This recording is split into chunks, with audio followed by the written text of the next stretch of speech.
मेरे सभी साथी भाई, आप सभी को बहुत बहुत धन्यवाद कि आज विशेष तौर पे आप लोग आए हैं।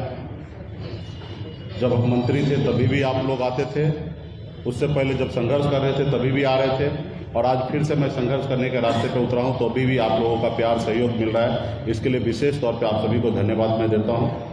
आज सबसे पहले मैं माननीय मुख्यमंत्री नीतीश कुमार जी और बिहार के 13 करोड़ जनता को मैं धन्यवाद देता हूँ, और एनडीए के नेता को भी मैं धन्यवाद देता हूँ कि मुझे 16 महीना बिहार में जनता के लिए काम करने का मौका मिला है, और उसमें मैंने अपने प्रयास से बहुत ही बेहतर काम करने का मैंने कोशिश किया, और ये मैंने आप लोगों के सहयोग से हमने ये किया। इसके लिए विशेष तौर पे माननीय मुख्यमंत्री जी को मैं धन्यवाद देता हूँ।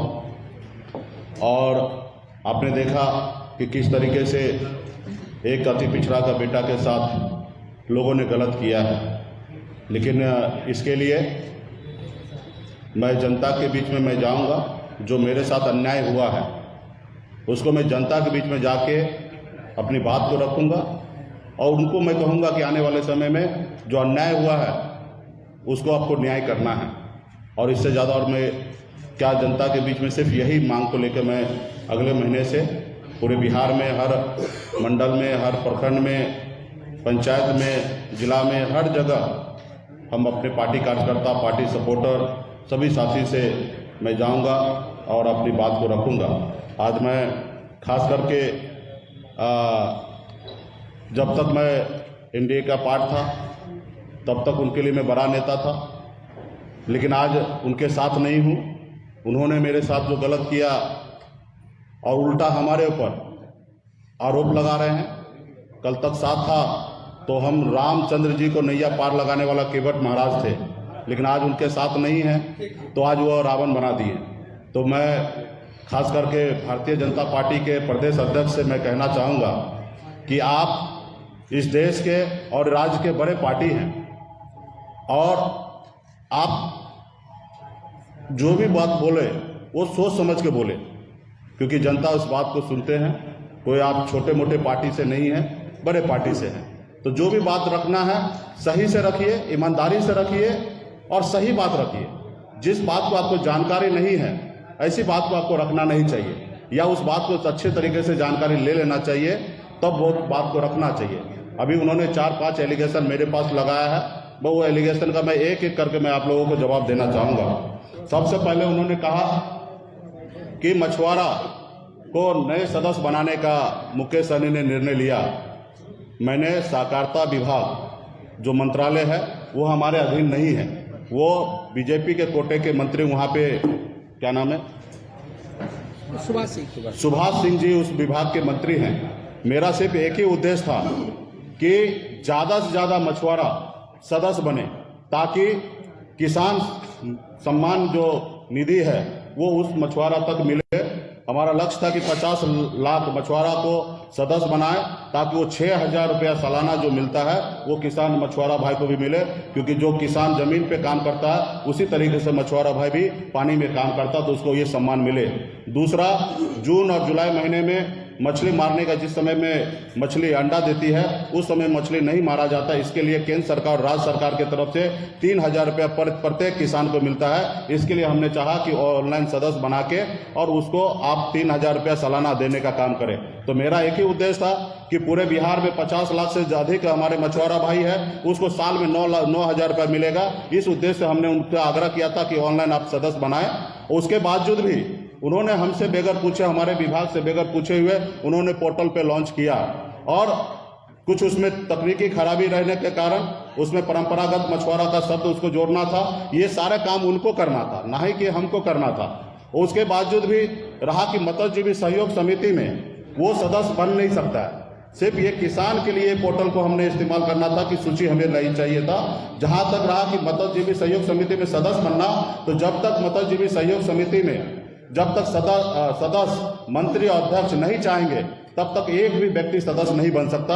ये हमारे 1935 के एक्ट में, संविधान में दिया हुआ कि ये नहीं करना। अगर ऐसा करना भी है तो जब तक विधानसभा में, जब तक वो कानून पे चर्चा नहीं होगा, उस एक्ट में बदलाव नहीं हो सकता, तब तक ऐसा करने का किसी के पास अधिकार नहीं है। तो बेवजह से हमारे ऊपर आरोप लगाए कि आपने गैर मछुआरों को घुसाने का काम किया। हमने एक भी गैर मछुआरों को घुसाने का काम नहीं किया और वो हो भी नहीं सकता है। ये भी जो भी हुआ इसका जवाबदेही खास करके सहकारिता विभाग के मंत्री देंगे, उनसे पूछना चाहिए। रहा उसी में उन्होंने कहा कि हमने मंत्री और अध्यक्ष पद में से एक पद को हमने खत्म कर रहे हैं। ये हम कर ही नहीं सकते। अगर इसमें कुछ भी बदलाव करना है तो सहकारिता विभाग के मंत्री जो है वही कर सकता है, और वो करेंगे भी तो कब करेंगे, जब विधानसभा पे इस पे चर्चा होगा कानून में, तो ही वो उसमें कर सकते हैं। ये हमारा कोई ऐसा निर्णय नहीं था कि ये करना है। हाँ, पिछली बार जब हम बैठक किए थे विभाग की समीक्षा पे, माननीय मुख्यमंत्री जी के नेतृत्व में हमने बैठक किया था। हमने सहकारिता विभाग के सचिव से हमने बात किया था कि पूरे बिहार में मछुआ सोसाइटी में लड़ाई है, ये लड़ाई कैसे खत्म होगा। उन्होंने हमें कहा कि यहाँ पे एक मंत्री और एक अध्यक्ष का पद है, दोनों आपस में दो ग्रुप बना लेते, इसके कारण लड़ाई होता है, दोनों में से कोई एक को खत्म करना पड़ेगा, तब जाके ये सही होगा। तो हमने कहा कि आप पूरे बिहार में सर्वे कर लीजिए और उसके बाद आपको जो उचित लगे वो निर्णय कीजिए। और वो निर्णय लेने से पहले भी जब तक विधानसभा में चर्चा नहीं होगा तब तक नहीं होगा। तो ऐसे कोई निर्णय लिया नहीं गया और ऐसे कुछ भी हो भी नहीं सकता है। और ये करेंगे भी तो जब भी करेंगे तो सहकारिता विभाग के मंत्री के ही साइन पे होगा। तो ये कहीं ना कहीं पूरे बिहार के निषाद को गुमराह करने का काम कर रहे। मेरे रहते हुए आप सबको पता है कि मैं अपने समाज के लिए, अपने हक अधिकार के लिए मैं लड़ाई लड़ रहा हूँ। आज आप सबको पता है कि मैं इस समाज के लिए, हक अधिकार के लिए मैं मंत्री पद, हम अपनी पार्टी को खत्म करने भी पर लोगों को करने का निर्णय लिया, वो भी उस पर भी मैं परवाह नहीं किया। 1% भी मैंने कहीं कंप्रोमाइज नहीं किया। मैंने अपने लोगों के साथ में रहा और आज वो लोग खत्म करने के बाद कहीं ना कहीं हम पे आरोप लगा रहे हैं। आज हमने 150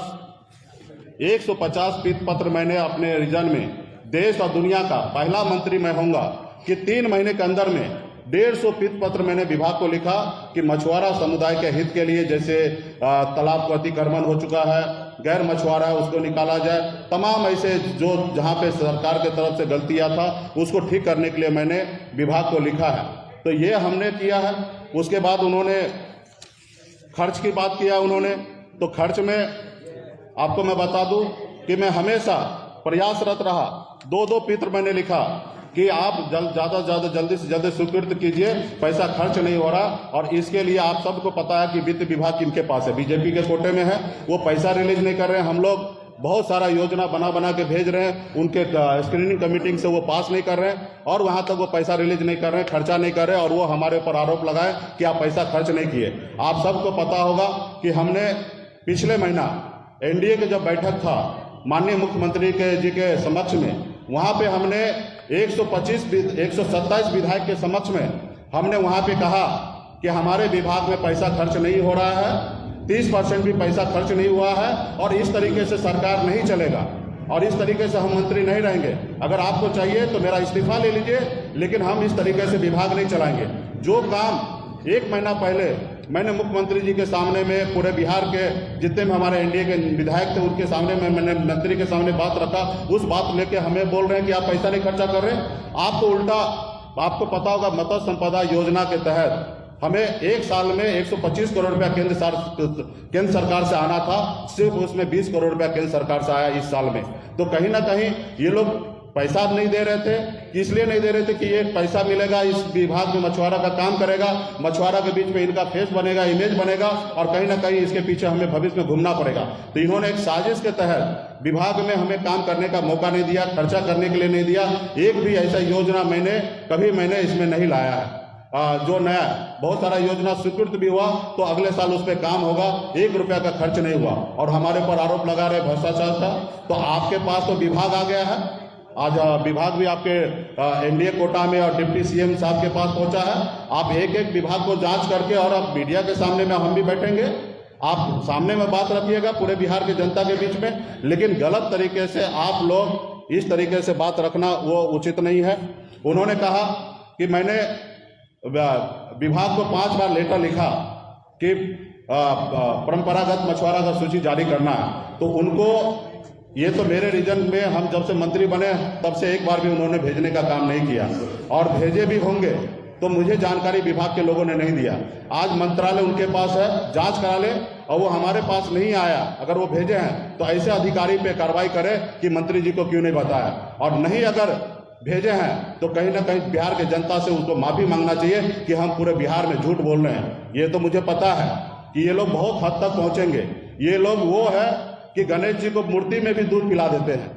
तो इनके पास तंत्र मंत्र इस तरीके से है कि उनको पता था कि मुकेश सहनी को कमजोर नहीं कर सकते, खरीद नहीं सकते, इसको तोड़ नहीं सकते, तो आज वो पूरे बिहार में हमको बदनाम करने के लिए लगे हुए हैं। तो आज बिहार के निषाद को पता है कि मैं पूरे जिंदगी निषाद समाज के हक अधिकार के लिए मैं जी रहा हूँ। आज इतनी बड़ी लड़ाई मैं किसके लिए लड़ रहा हूँ? उनके लिए लड़ रहा हूँ। तो ये सारे चीजें को लेकर मैं बिहार के जनता के पास जाऊंगा और आप लोगों से भी कहूंगा कि अगर उसमें हिम्मत है कोई भी चीज का, तो जहां हमें बुलाएंगे वहां पे मैं आऊंगा और मीडिया के समक्ष में वो अपनी बात को रखेंगे कि हमने क्या गलती किया। मैंने 150 पत्र मैंने लिखा सिर्फ 3 महीने में। हमारे विभाग में काम नहीं हो रहा, तो इसके लिए मुख्यमंत्री जी को बोल के हमने कोशिश किया कि पदाधिकारी को बदलने का। बहुत सारा मैंने इंजीनियरिंग सेल नहीं था, मैंने कोशिश किया कि इंजीनियरिंग सेल करने का, लेकिन जानबूझकर लोगों ने सिर्फ मुकेश सहनी काम नहीं करे इसलिए वो परेशान किए, और इसलिए मैंने हमारे पास दूसरा कोई ऑप्शन नहीं था लड़ने के अलावा। तो मैं अपने अधिकार के लिए लड़ाई लड़ रहा हूँ और चीज़ें मैंने किया है। और खास करके मैं अभी भी भारतीय जनता पार्टी के नेता को कहना चाहूँगा कि आप विरोध करें, लेकिन सही विरोध करें, और कोई भी गलत विरोध करेंगे तो जब जनता के बीच में आप जाएंगे, आप सबका मैं वीडियो बना के रख रहा हूँ, जितना भी आप उछल के टीवी मीडिया पे बोल रहे हैं सबका मैं वीडियो बना के रख रहा हूँ। जब चुनाव आएगा ना तब आप लोगों को बताएंगे कि आप किस तरीके से उछल के बता रहे थे। तो इसलिए आप लोग जो भी करना है जनता के बीच में ईमानदारी से बात करें। एक भी बात आपने सत्य नहीं कहा, मैंने सारे बात को आज मैंने जवाब दिया है। अगर हिम्मत है, जो एलिगेशन आपने लगाया है उस एलिगेशन के साथ 1 हफ्ता के अंदर में आप प्रिपेयर्ड हो जाइए और आप आ जाइए, मेरे सामने में डिबेट कीजिए, आप मीडिया के सामने में लाइव कीजिए, फिर आपको पता चलेगा कि मैंने क्या किया। अब सहकारिता विभाग का चीज हमारे ऊपर आप डाल रहे, मैं कौन होता हूं? मैं तो उसको समय समय में सुझाव दे रहा हूं कि आप ऐसा कीजिए ताकि गरीब मछुआरा का 50 लाख मछुआरा को लाभ हो सकता है अगर सदस्य बनेंगे, और किसान की तरफ से 6,000 रुपया केंद्र सरकार से और 3,000 रुपया राज्य सरकार और हमारे केंद्र सरकार के सहयोग से 3,000 रुपया मिलेगा। ये मैं करने का कोशिश किया और इन्होंने कहीं ना कहीं इसको घुमाने का काम किया। तो यही सारी चीज़ों को मैंने आप लोगों के बीच में मैंने रखा है। और आप लोगों का कोई सवाल होगा तो आप पूछिए। संजय जायसवाल ने कहा है कि आपने 7 साल में जितनी भी पार्टियों में रहे, आप गठबंधन में रहे, सबको धोखा दिया है।